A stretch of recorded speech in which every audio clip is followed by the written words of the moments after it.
평생 벌었는데 남은 것 눈물뿐 60년 대생 몰락기. 어쩌면 이런 제목, 여러분도 신문이나 인터넷 기사에서 한 번쯤 보셨을 것 같아요. 지금 눈앞에 펼쳐진 현실이 그저 허망하게 느껴지는 분들도 많을 겁니다. 오랫동안 몸바쳐 열심히 일했는데 정작 은퇴를 눈앞에 두고 남은 건 채워지지 않는 빈 곳과 막막한 뿐이라면 참 속상하잖아요.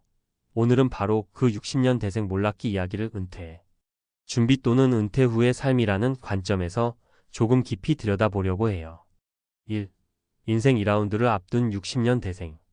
60년 대생이라면 대략 50대 중후반에서 60대 초반에 들어선 분들이 많죠.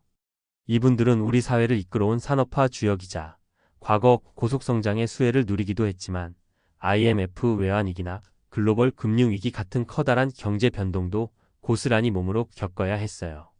그 격동의 시대를 지나오면서 자녀 교육이며 부모 부양, 가족을 위해 투철하게 희생한 분들이 많죠.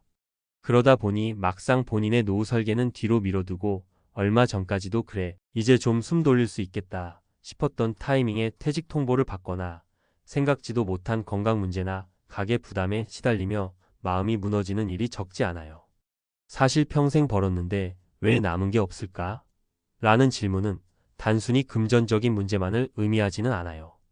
물론 노후 자금이나 연금이 충분치 못하면 당장의 생계가 막막하죠. 그러나 여기에는 내가 무슨 일을 해야 하지? 이제 직장도 없는데 내 정체성은 뭐지?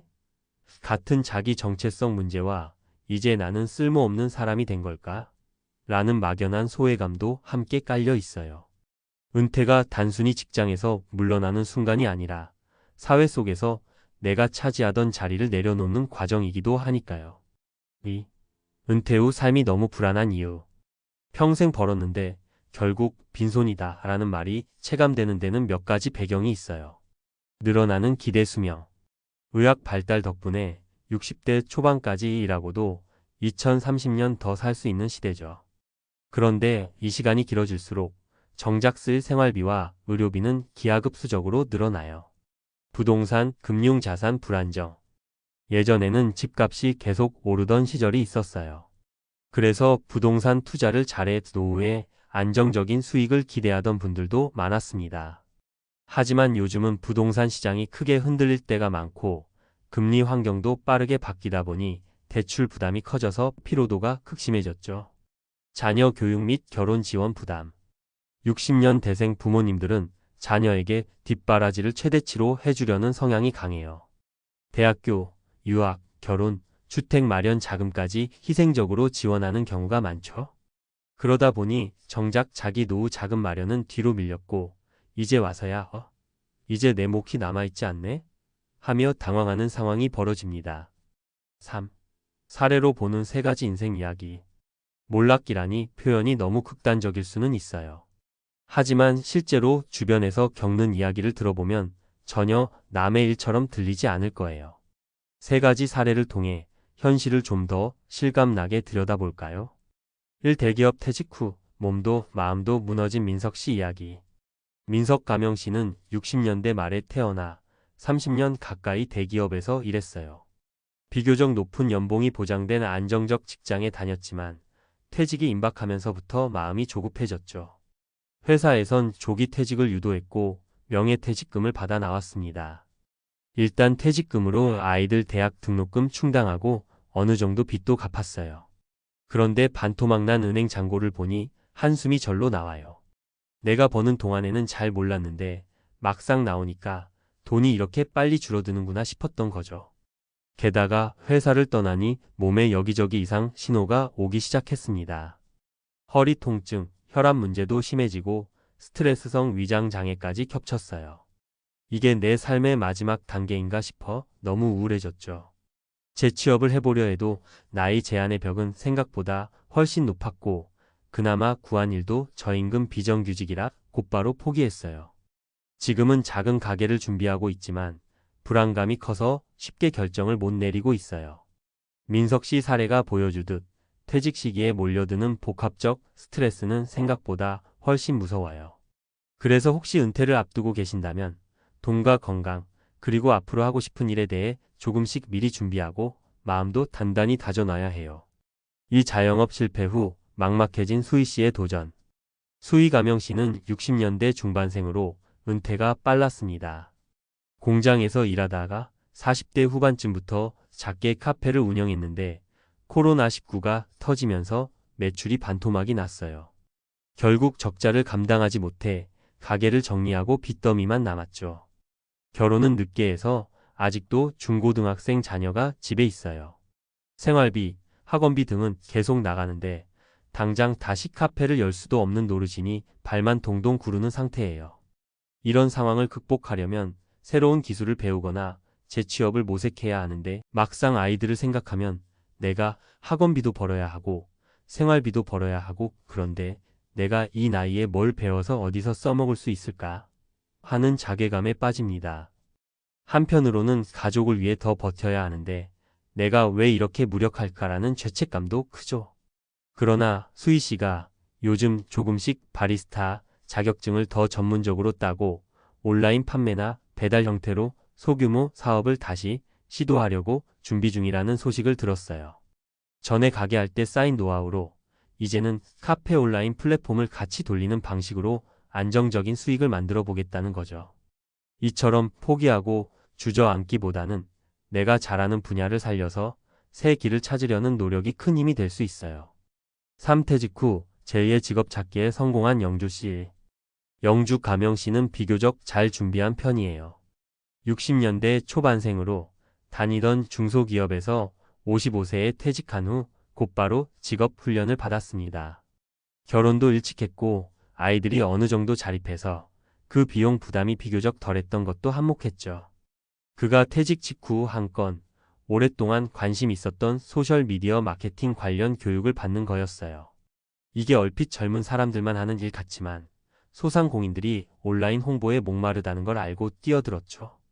영주 씨는 자신의 꾸준함과 대인관계를 잘 활용해 지역 소상공인이나 중장년 창업자들에게 SNS 홍보, 컨설팅을 해주는 일을 시작했습니다. 처음에는 월 소득이 미미했지만 고객이 점점 늘어나면서 지금은 월 20만 300만 원 정도 안정적으로 벌고 있다고 해요. 물론 이 돈으로 부유하게 살 수는 없죠. 하지만 내 노후 생활비 정도는 충분히 감당하고 사회 속에서 내가 누군가에게 여전히 필요한 사람이구나라는 걸 느낄 수 있으니까 좋아요. 영주 씨는 이렇게 말합니다. 노후를 준비하는 과정에서 돈과 함께 보람과 사회적 관계도 정말 중요하다는 것을 보여주는 사례죠. 4. 은퇴 생활 어떻게 대비하면 좋을까? 이제 남은 시간이 많든 적든 준비가 끝났든 아니든 현실적으로 대처할 길은 분명 있습니다. 재무 설계 다시 점검하기. 지금까지 모은 퇴직금이나 연금이 얼마나 있는지, 추후 국민연금이나 사적연금으로 얼마나 수령할 수 있는지 꼼꼼하게 점검해 보세요. 가능하다면 재무 전문가와 상담을 받아서 남은 시간을 어떻게 효율적으로 운용할지 전략을 세우는 게 좋아요. 새로운 기술 또는 취미 개발. 영주 씨 사례처럼 이 나이에 배워서 뭐해라는 생각을 버리는 게 중요해요. 오히려 오랜 사회 경험과 대인관계 능력이 강점이 되는 분야가 많아요. 온라인으로 뭐든 홍보하고 판매해야 하는 시대이기에 중장년층의 전문 지식이나 경험은 충분히 가치가 있습니다. 가족과의 솔직한 대화. 부모 세대가 자녀에게 아낌없이 해주는 건 아름다운 일이긴 하지만 정작 자신의 노후가 무너질 정도라면 자녀와 솔직히 대화를 나눠야 해요. 난 이제 정말로 은퇴를 앞두고 있고 앞으로 생활이 이렇고 저렇고 이렇게 터놓고 이야기하면 자녀들도 일정 부분은 스스로 해결하려고 노력하는 계기가 될 수 있어요. 건강, 관계, 마음 챙김. 은퇴 후 갑자기 건강에 적신호가 오거나 우울감이 찾아오는 경우가 흔해요. 직장이라는 큰 울타리를 떠나면 사회적 관계가 줄어드는 동시에 소속감 상실로 인한 박탈감이 밀려오죠. 규칙적으로 운동을 하고 지인들과의 모임이나 봉사활동 등으로 사회적 네트워크를 유지하려는 노력이 중요해요. 5. 마무리하며 60년 대생 여러분에게 평생 벌었는데 남은 건 눈물뿐이라는 문장은 너무나 마음 아픈 현실일 거예요. 과거에는 은퇴하면 그동안 쌓아둔 재산으로 여유롭게 살 수 있겠지, 혹은 자녀들이 알아서 부양해 주겠지 했는데 시대도 많이 변했고 개인 사정도 제각각이니 생각만큼 쉽지가 않죠. 그렇다고 몰락이라는 표현이 붙어버린 이 상황을 손 놓고 있을 순 없잖아요.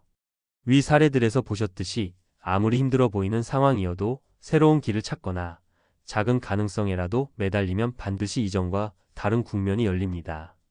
물론 그 과정은 만만치 않겠죠.